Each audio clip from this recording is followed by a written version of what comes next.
Thank you. So, voice, one of my passions, one of the things that my son taught me about. So this little boy who had no formal system of communication taught me more about communication than anyone else that I've ever met.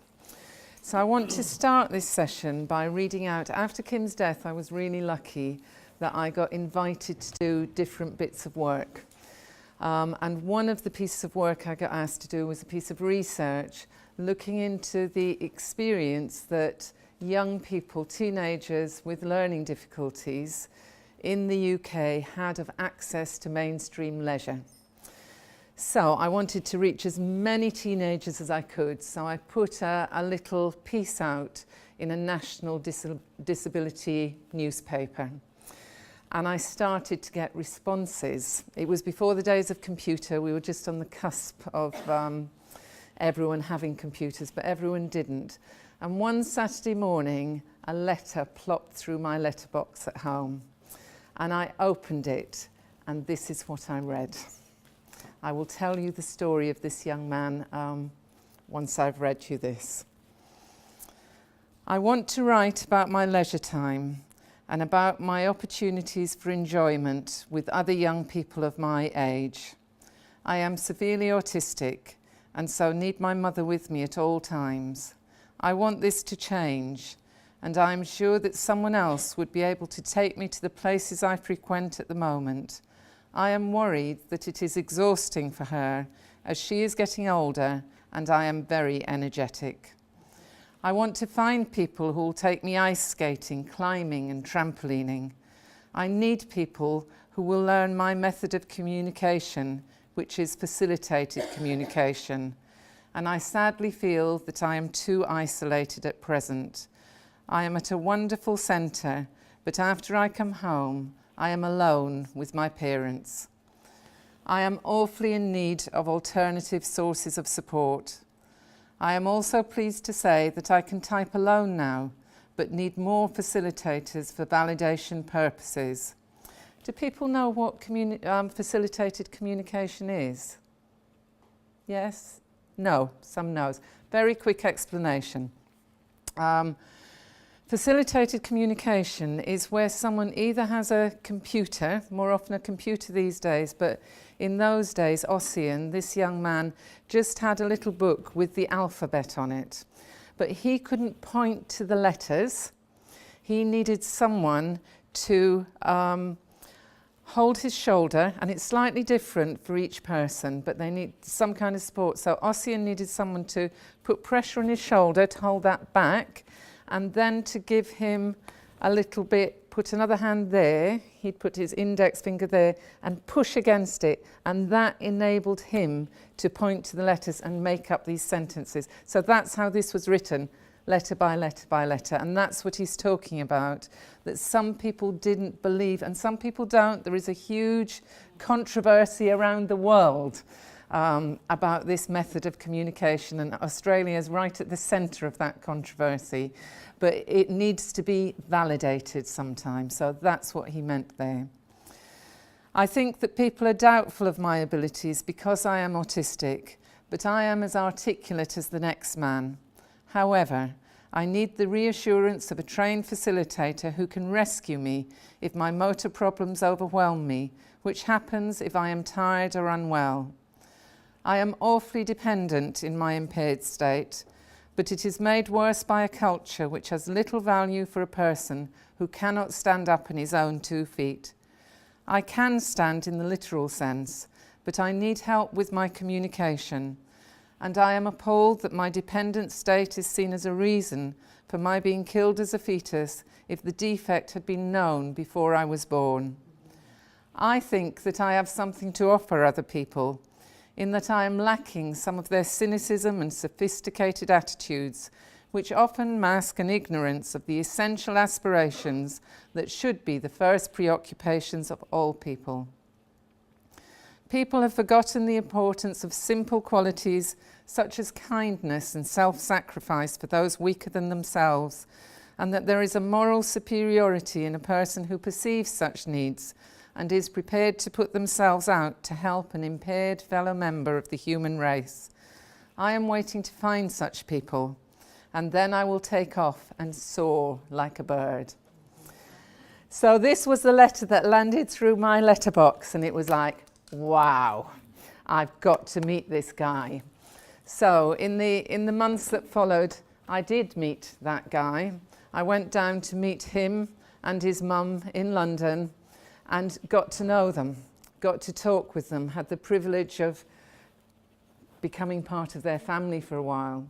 And it turned out that, and in the conversations we had, always facilitated by his mum, I asked him what his dreams were. And he said he'd always had a dream, but actually he'd only learned this method of communication when he was 14, 15 years old. He went 15 years through the system with everyone thinking he had severe and complex learning difficulties. 15 years. Resilience or what? That you then come out. I met him a few years later than that. 3 years on, aged 18, I meet him. Wow, that is amazing to be able to do that. So he wasn't able to, and it was his mum, of course, it was his mum who fought and said, I'm sure he can communicate. She started playing with it at home, and there we go. So he writes this letter. What were your dreams? What are your dreams, Ossian? I ask him. And he says, and I've asked that question to many, many young people. He's the only one that's ever given this answer. He says, I want to be a monk. Why do you want to be a monk? Well, I just think I am a monk. He was brought up in the Russian Orthodox Church. And for any of you who know that, it's full of ritual and symbolism, and it's very sensory, and I could understand it. I went to church with him in the later months, and I could get it completely. But he wanted to be a monk. Well, what do you do with that? Months later, I think, actually, I know of a theology lecturer at Aberdeen University. He'd been in touch with me asking about young people with learning difficulties and communication. Cut a long story short, the three of us went up to Aberdeen.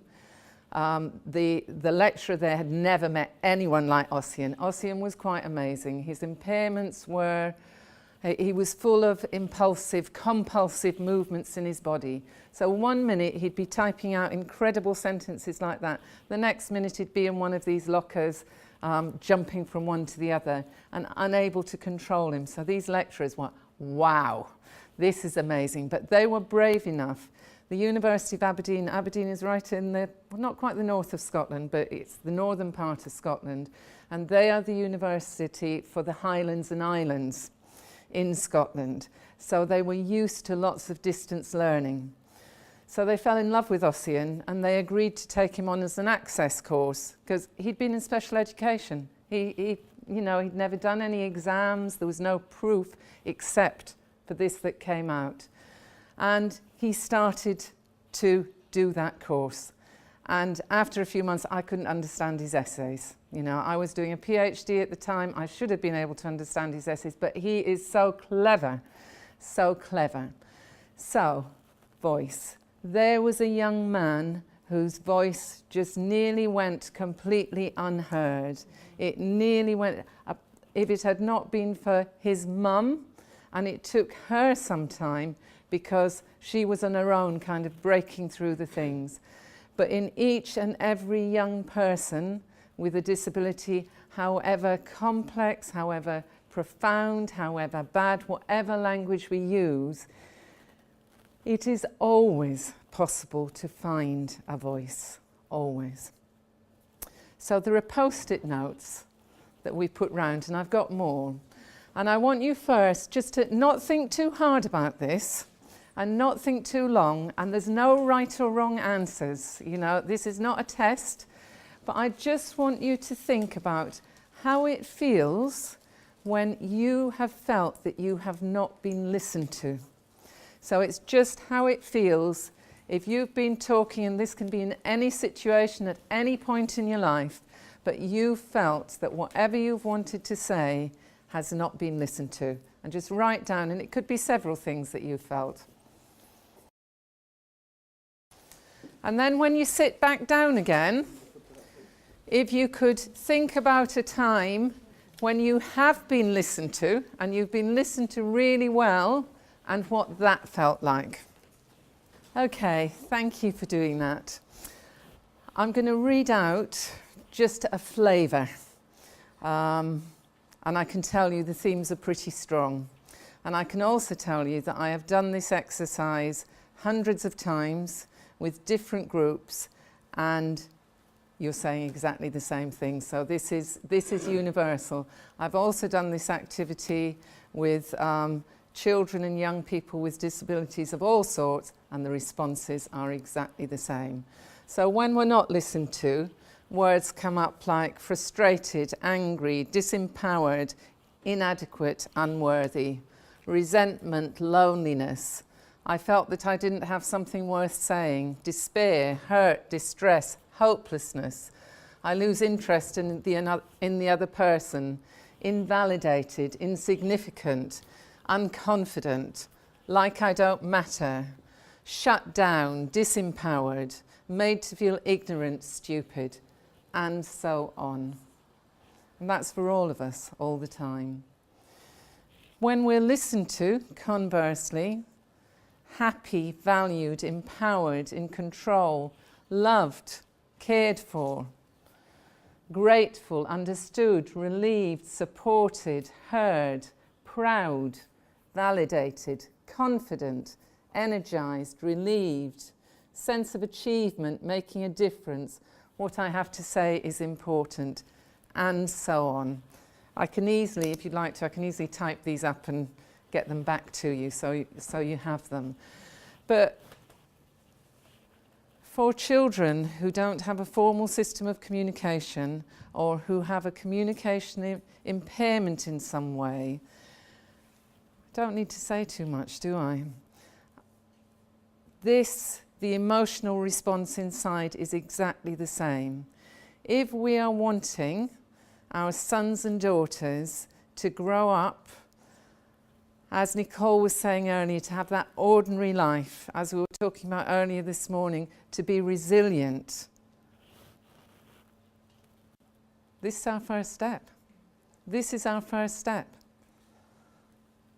And it costs nothing. It might take some time. And there is always, always a way.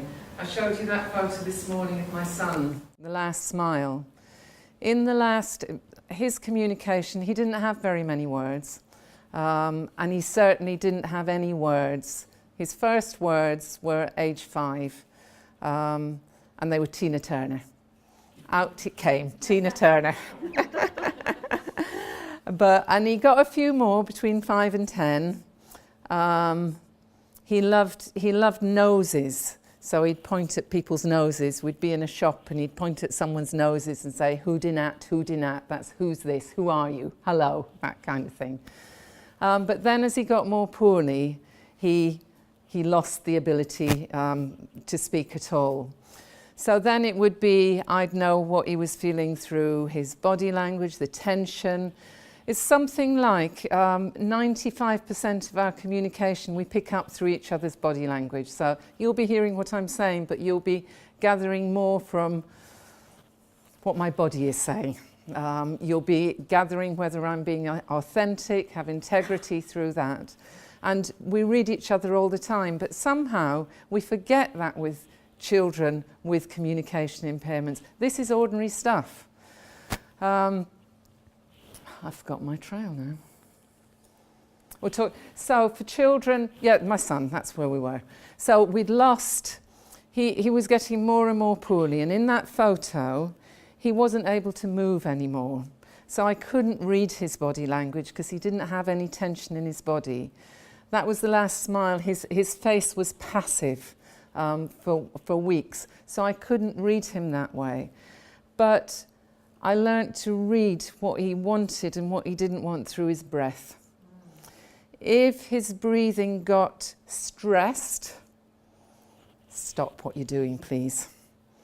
And people were coming in to visit him. They wanted to see him.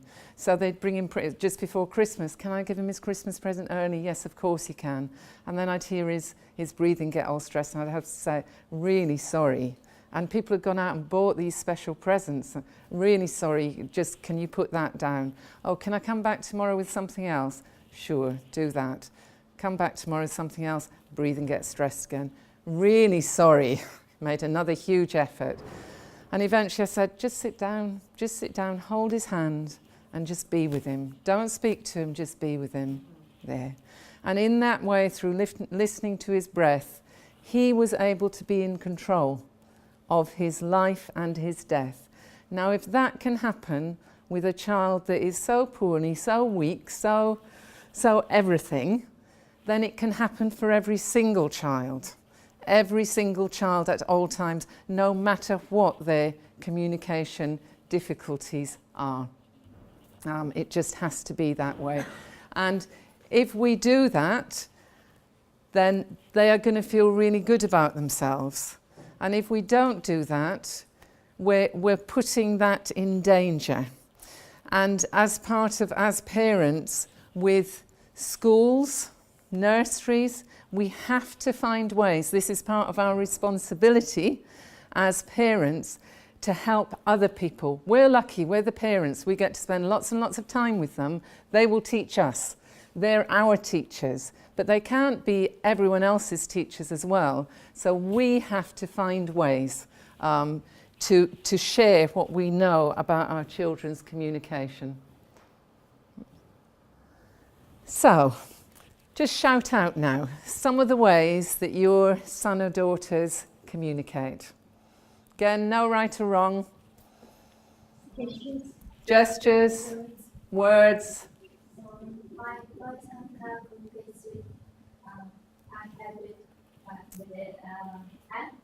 Fantastic. Yeah. Tone of voice. Sorry? Tone of voice. Tone of voice, yes, that can be really, really important. Tears, yep. Walking. Sometimes happy feet versus stamping feet. Fantastic. Brilliant. Happy feet and stampy feet, yeah. Any other ways? Yeah. Where was it? Yelling, yes. Peaching. Pinching. Oh. Oh, yes. You don't want the pinches. Yeah. Blowing things. Throwing things. In a good way or a bad way? They're usually a bad way, yeah. So lots and lots of different ways. And those ways go on forever. I could kind of take from Kim's smell kind of what was going on for him sometimes. You know, you just get so in tune with your kids, don't you? You can look at the back of their neck and you can know what's happening.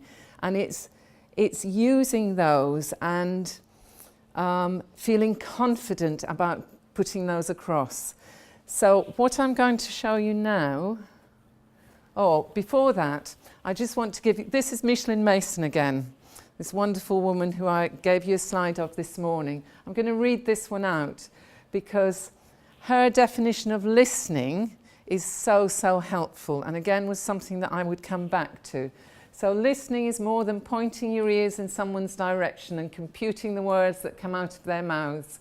Listening can mean going for a walk with someone and noticing what captures their interest. It can mean learning to recognize situations in which a person has become upset or becomes animated. It can mean watching a person's movements or the activities they choose over others.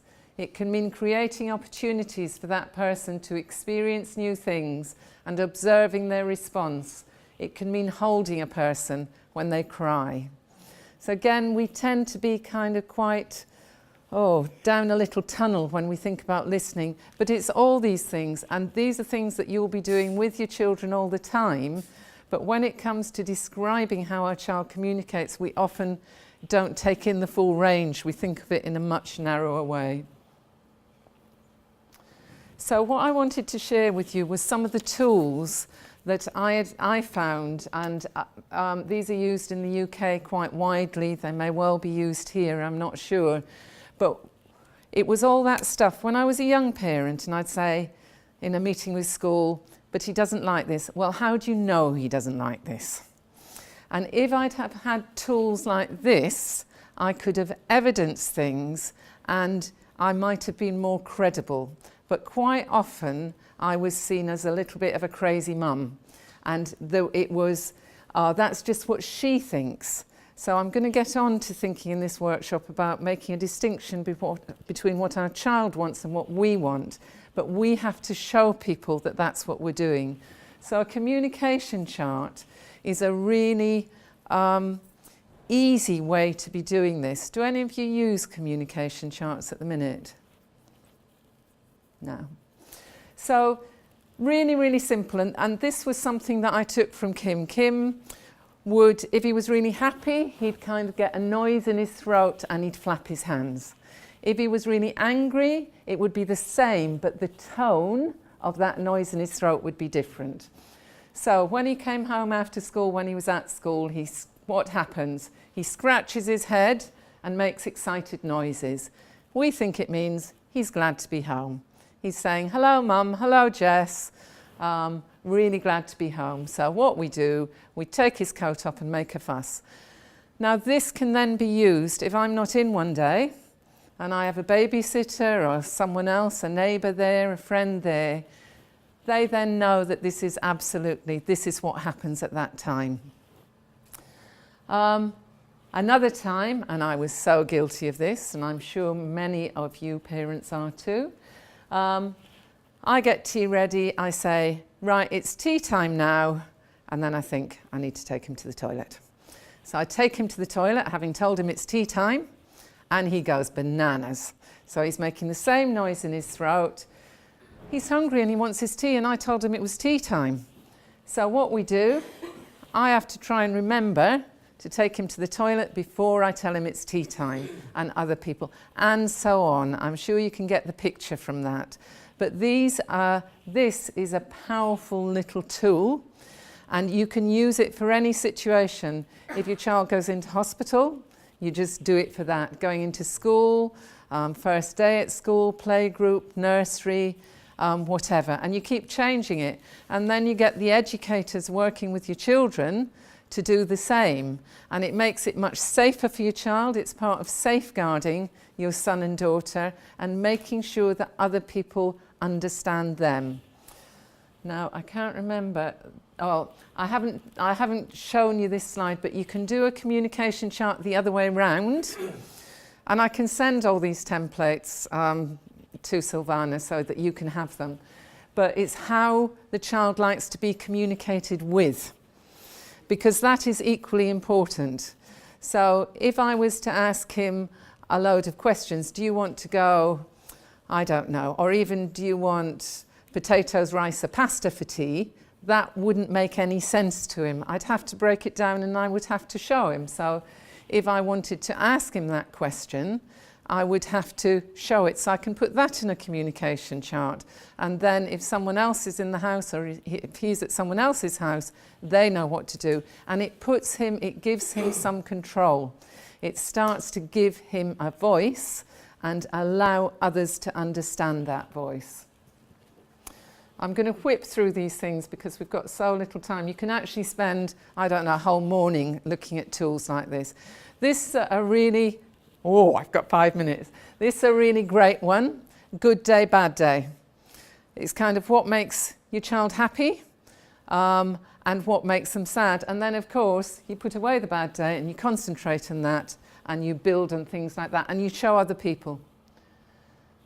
Important. This is what makes your child happy and what support they need to be able to do that. So again, it's building up and up into giving them voice and then being able to do things with the right support that they want to do. So it's taking away that being done to. What's working, not working, that's self-explanatory. Making decisions, I'm going to skip over that, but I'll just look at the top 3. There are, for some children, and Kim was one of them, expressing preference was the level that he was at with regard to being able to make decisions. He could express preference, but he could make choices about some things, but not a lot. And he couldn't make decisions, but some people can. And it's actually making a distinction. So when you're going into your educators, you say, he or she is at this level. It's fine to be at that expressing preference level. But that's where people would say, oh, that's what mum wants. That's not what he wants. But if I had a load of evidence saying, he was happy when he did that, he was happy when he did this, he was happy, that's not me, that's him. So it gave credibility to his voice. Little one-page profiles. These are fantastic to take into schools or hospitals or with friends. They have a bit on what do we love about the child, what makes them happy, so some of the other things, and how they need to be supported. So again, going into a new situation or a changing situation, going back to school after half term, for example, you don't have time to speak to the teacher, but you can fill in and use some of these things. And again, it's giving something for the child. The child's voice is there and putting it across.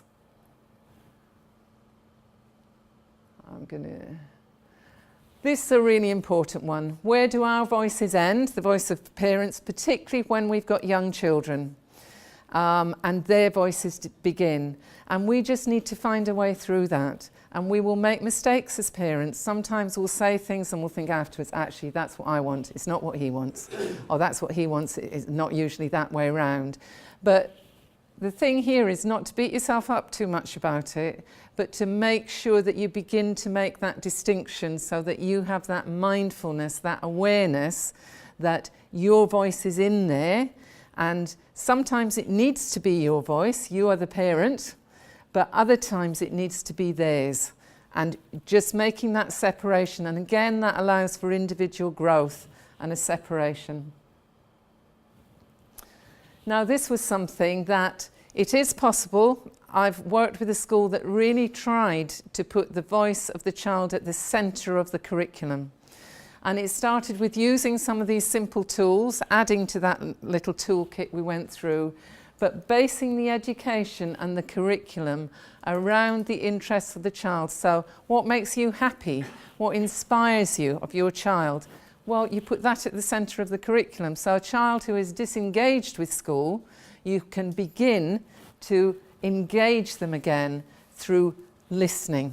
So I know this is just so quickly to go through such a major topic, but I hope it's given you some food for thought and some practical tools that I can easily leave with you here or get to you so that you can start using with your beautiful sons and daughters. Thank you all very much.